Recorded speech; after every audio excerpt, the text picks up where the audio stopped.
It's one of history's great ironies that after 250 years, uh, 250 years after the American colonies hurled tea into Boston Harbor and declared independence from the British Crown, a sitting US president should muse out loud online, unbothered, with a display of garrulity uh, that should shame anyone talking about secrets, about rejoining, however loosely, the very imperial club from which his forefathers fled. This is, of course, Donald Trump and his recent musings on associate membership of the Commonwealth of Nations, an idea not so much floated as flamboyantly flung into the public domain via Truth Social in a characteristic act of garrulity. I love King Charles. Well, who would sounds good to me, Trump proclaimed, reacting to reports of a secret offer allegedly hand-delivered by Sir Keir Starmer from His Majesty. It's difficult to imagine a secret surviving less time in modern politics between the leaky embrace of tabloids and Trump's own compulsive oversharing. The term secret now appears merely decorative. And yet beneath the absurdity there is a genuinely fascinating global possibility, one that, despite its implausibility, speaks volumes about global realignment, Trump's personal diplomatic style, and Britain's post-Brexit identity crisis. And let's begin with Trump.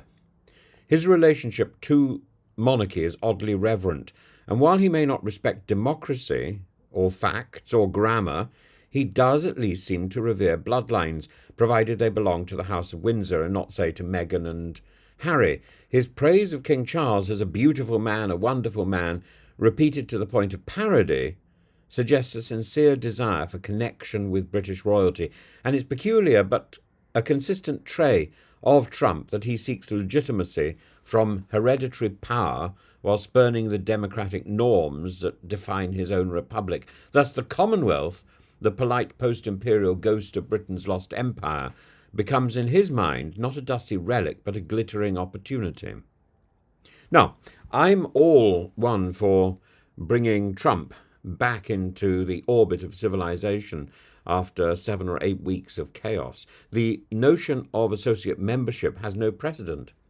The Commonwealth is a voluntary association, currently of 56 nations, many of which were once colonies, and the last entrants, Rwanda, Togo, Mozambique, had no historical ties to Britain at all, but joined by demonstrating commitment to the democratic values. And that, incidentally, may prove a stumbling block for the United States under Trump, given his ongoing war with democratic institutions, civil rights, and one might add, coherent governance. Nevertheless, associate membership, a diplomatic fiction, if ever there was one, would offer symbolic benefits to both sides.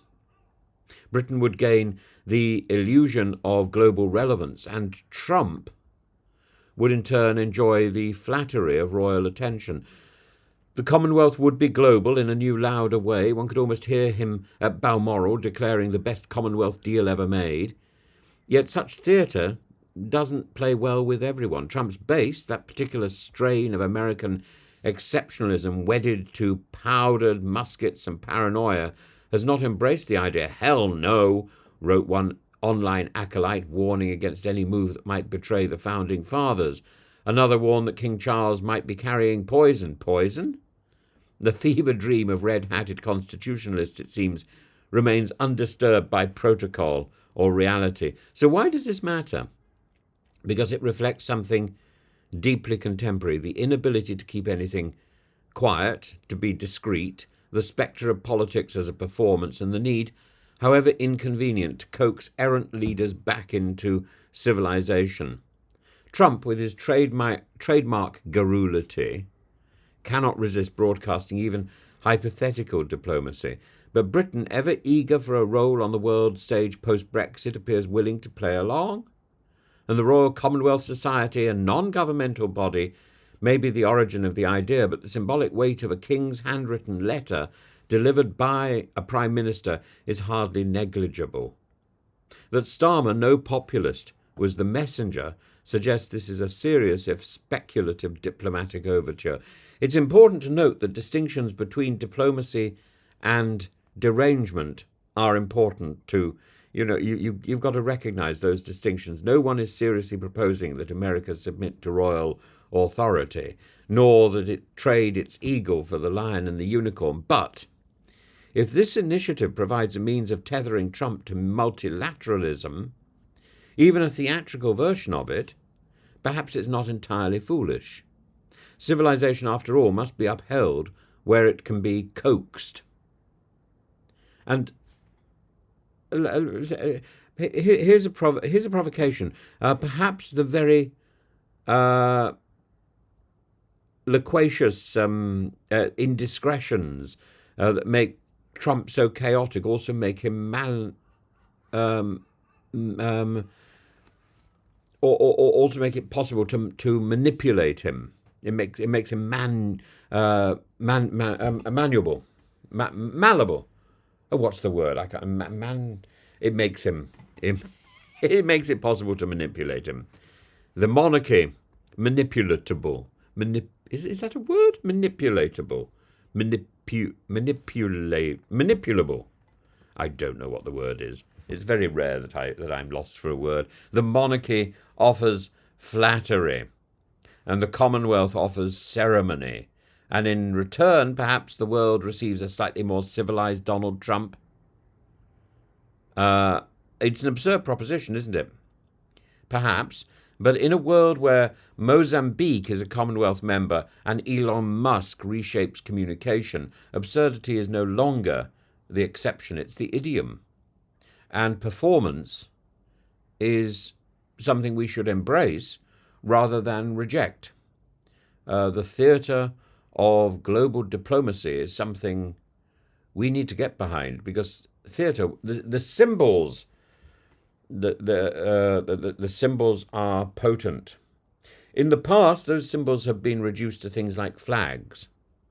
Now, in the social media age, the symbols are the celebrities on the political stage, and Trump is definitely one of them.